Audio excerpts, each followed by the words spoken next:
जय श्री राधे श्रीमद् भागवत महापुराण चतुर्थ स्कंद अथ द्वितीयोऽध्याय। भगवान शिव और दक्ष प्रजापति का मनोमालिन्य। विदुर जी ने कहा, ब्राह्मण प्रजापति दक्ष तो अपनी लड़कियों से बहुत ही स्नेह रखते थे।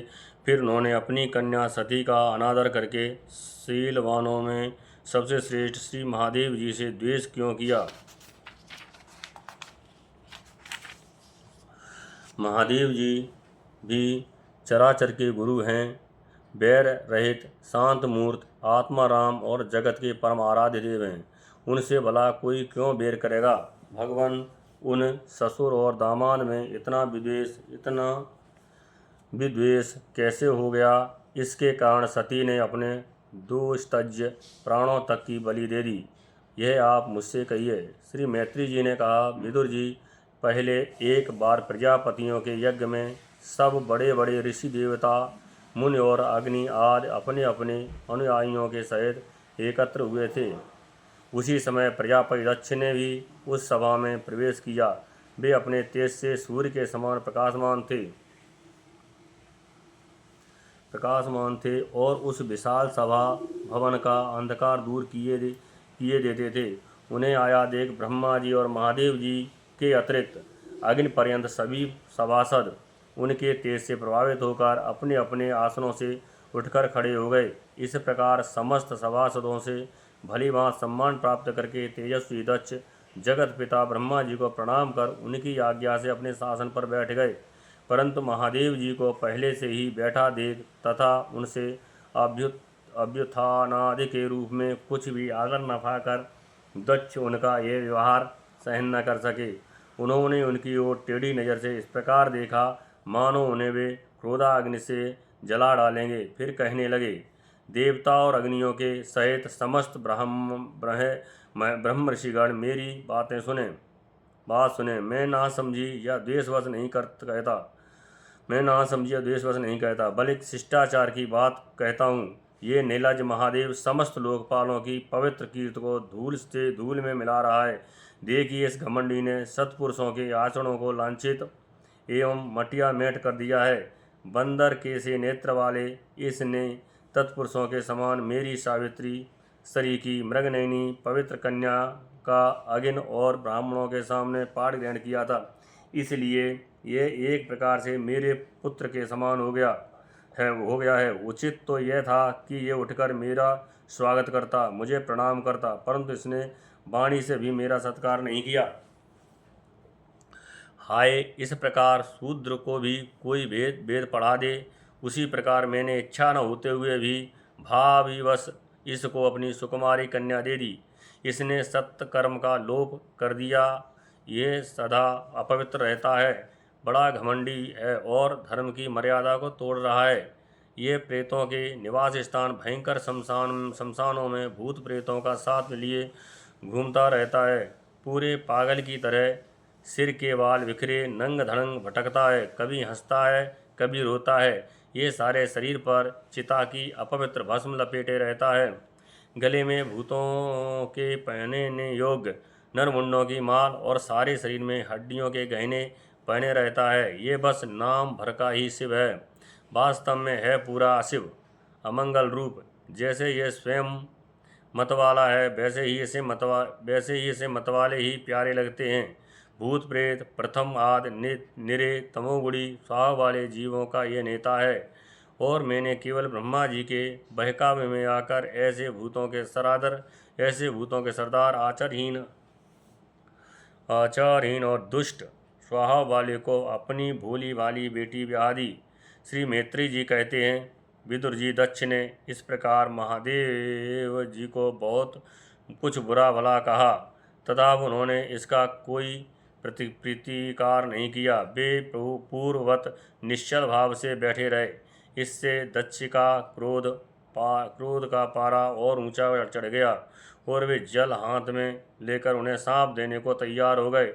दक्ष ने कहा, ये महादेव देवताओं में बड़ा ही अधम है। अब से इसे इंद्र उपेंद्र आदि देवताओं के साथ यज्ञ का भाग न मिले।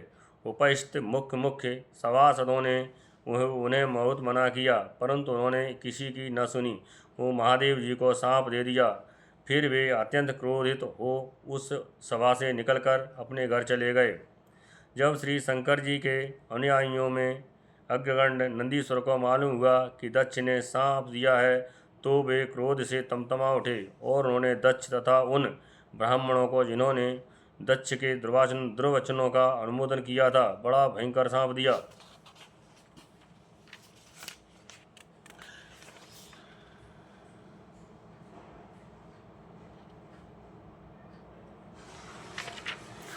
वे बोले, जो इस मरणधर्मा शरीर में ही अभिमान करके किसी से भी द्रोह न करने वाले भगवान शंकर से द्वेष करता है वह भेद बुद्धि वाला मूर्ख दक्ष तत्व ज्ञान से विमुख ही रहे। ये चातुर्मास यज्ञ करने वाले को अक्षय पुण्य प्राप्त होता है। आदि अर्थवाद रूप वेद वाक्यों से मोहित एवं विवेक भ्रष्ट होकर विषय सुख की इच्छा से कपट धर्म में गृहस्थाश्रम में आसक्त रहकर कर्मकांड में ही लगा रहता है। इसकी बुद्धि देहादि में आत्मभाव का चिंतन करने वाली है, उसके द्वारा इसने आत्मस्वरूप को भुला दिया है। ये साक्षात पशु के ही समान है। अतः अत्यंत स्त्री लंपट हो और शीघ्र ही इसका मुंह बकरे का हो जाए। ये मूर्ख कर्ममयी अविद्या को ही विद्या समझता है। इसलिए ये और जो लोग भगवान शंकर का अपमान करने वाले इस दुष्ट के पीछे पीछे चलने वाले हैं वे सभी जन्म मरण रूप संसार चक्र में पड़े रहें। वेद वाणी रूप लता फलश्रुत रूप पुष्पों से सुशोभित हैं, उसके कर्म फल रूप मनमोहक गंध से इनके चित्त क्षुब्ध हो रहे हैं। इससे ये शंकर द्रोही कर्मों के जाल में ही फंसे रहें।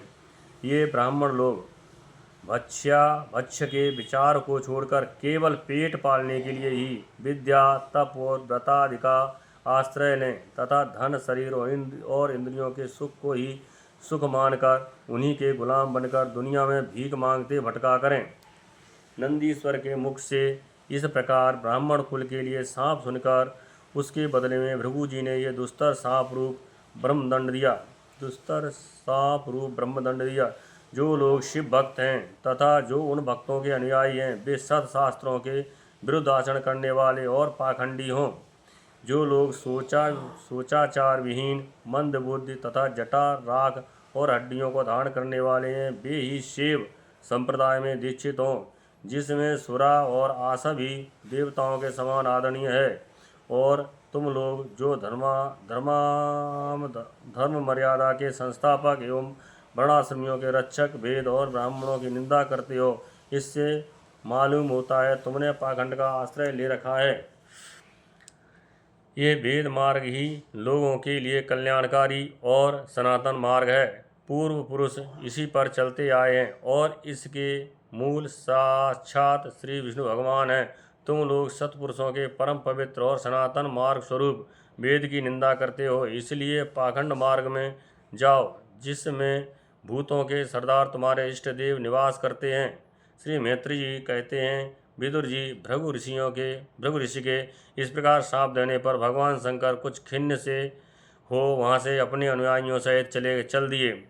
वहाँ प्रजापत लोग जो यज्ञ कर रहे थे उसमें पुरुषोत्तम श्री हरि ही उपास्य देव थे और वह यज्ञ 1000 वर्ष में समाप्त होने वाला था। उसे समाप्त कर उन प्रजापतियों ने श्री गंगा यमुना के संगम में यज्ञांत स्नान किया और फिर प्रसन्न मन से वे अपने अपने स्थान को चले गए। इति श्रीमद्भागवते महापुराणे परमहंसायां संहितायां चतुर्थ स्कंदे दक्ष शापो नाम 2 अध्याय।